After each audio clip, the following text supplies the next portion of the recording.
նախագահ, շուտով կլռանա 5 տարին, որ ձեր ղեկավարած քաղաքական ուժը Հայաստան խմբակցությունը ազգային ժողովում է, ինչպես կգնահատեք այս 5 տարվա աշխատանքը հաշվի առնելով, որ ԿՊ-ից պարբերաբար հայտարարում են, որ ընդդիմությունը իրենց համար նվեր է,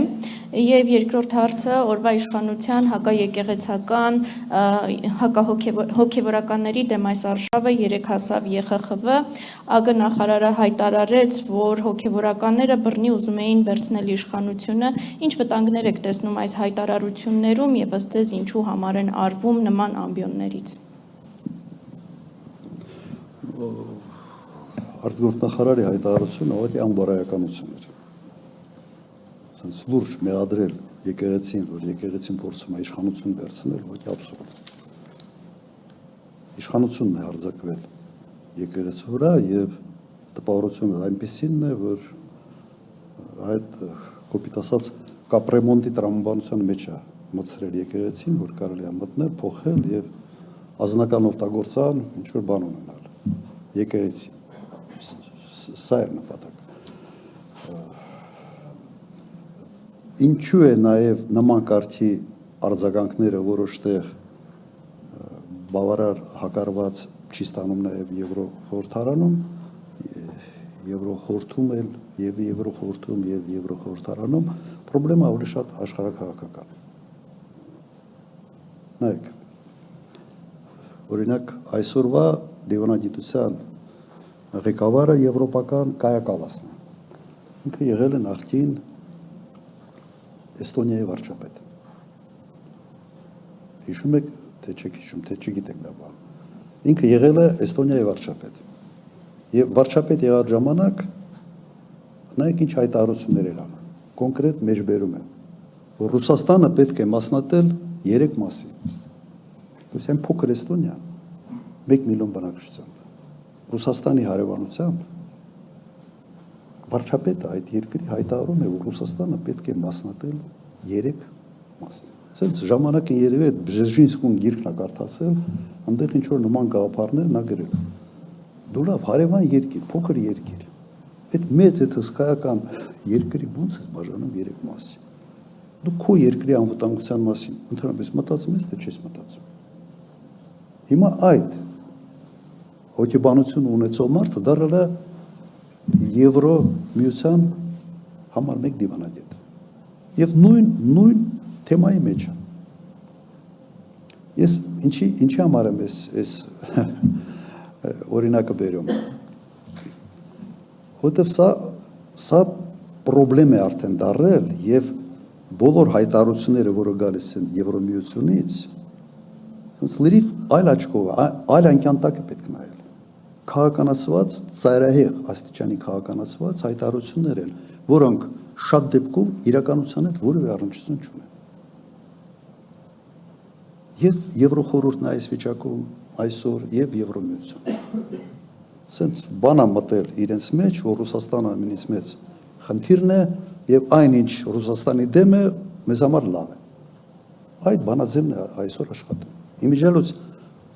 Տրամպի քաղաքականությունը որոշ չափով կօգնի, երբ որ ասում է Եվրոպան դեգրադացիայի մեջ է եւ պետք է դիստանցավորվել Եվրոպայից,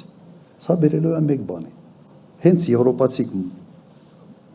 մտածեն, որ իրենց անվտանգությունը եւ հարաբերությունները Ռուսաստանի հետ կախված է իրենցից, այլ ոչ թե կարար օրինակ Կայա Կալասը թաքնվելով Միացյալ Նահանգների մեջքի հետևին, ինչ ասես խոսա Ռուսաստանի մասին, լեքսիկոնը կփոխվի եւ իրենք կհասկանան, որ այնուամենայնիվ Ռուսաստանի հետ կարող են կոնստրուկտիվ փոխզիջումային տարբերակներ մշակել, ոնց անել, ոնց աշխատել միասին։ Հասկացաք, չէ՞, ամերիկյան sense բանի ատոմային տանիքի տակ ինչ խելքը գալիս է խոսում ես։ Մի երկրի մասին, որ հսկայական երկիր է, հսկայական հնարավորություններով։ Դրա համար այդ ինչ որ ասում են մեծ դրժություն դրան մի տվեք իսկապես վիճակը ուրիշ է։ Եվ առաջի հարցը որն է մի հատ Հայաստան խմբակցության աշխատանքը 5 տարի աշխատանքը փորձում են շատ քննադատել եւ ավելի շատ քննադատում են Հայաստան Դաշինքին, ոչ խորհրդարանական ուժերը։ Հիմա մենք լավ ավելի ակտիվ պայքարող ուրիշ միավոր կա խորհրդարանական։ Չեմ կարծում։ Ես գնահատում եմ, դրական եմ գնահատում եւ համարում եմ, որ համենայն դեպս 28 ձայնով ինչ հնարավոր էր խորհրդարանում արել ենք։ Եվ այդ ընթացքում ունեցել ենք մեկ կորուստ, մեկ падգամավորի։ Եթե դուք ունեք օրինակ ինձ հետևյալն են ասել, ես չեմ ստուգել, որ միակ դեպքն է, որ ծերից ծեր, ասենց ամբողջ այդ 5 տարվա ժամանակահատվածում ֆրակցիան չի փլվել, չի փլզվել, չի մասնատվել, չի բաժանվել։ Ինձ ասում են դա միակ դեպքն է, ես չեմ ուսումնասիրել, մի հատ նայեք, էլի անցյալը նայեք, գնանք տեսնենք ինչպիսի պատկեր է եղել։ Բավական համակարգված ենք աշխատել,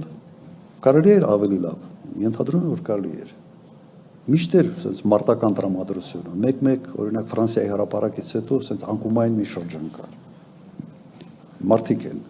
մարդկանց մոտ կա ոգևորություն, կա որոշակի անկումային տրամադրություններ, եղել է նաև դա ֆրակցիա։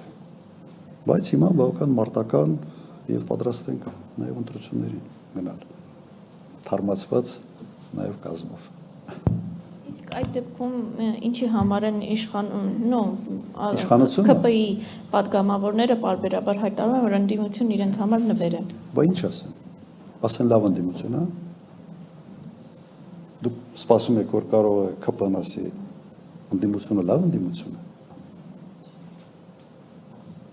Բայց ինչի են նյարդանում հենց այդ հարց ու պատասխանի ժամանակ։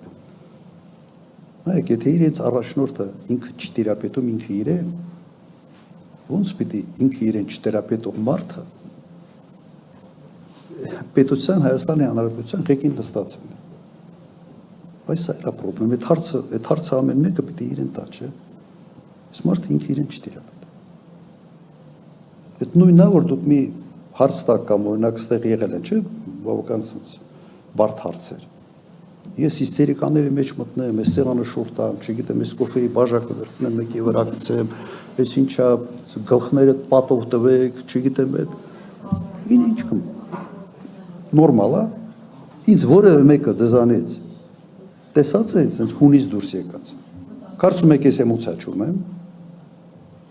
Բայց իմ ամբողջ կյանքի փորձը ինձ հուշում է եւ ասենց այդ տրեյնինգը դրա վրա է, որ այդ էմոցիան պիտի պահես։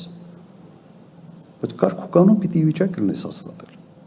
Երկրի ղեկավարի հիմնական ֆունկցիան պետական համակարգը ամբողջությամբ ժամացույցի պես աշխատացնելն է, ժամացույցի պես։ Այսօրվա այս բարդակը, որ տեսնում եմ պետական համակարգում, մի խայտարակություն է։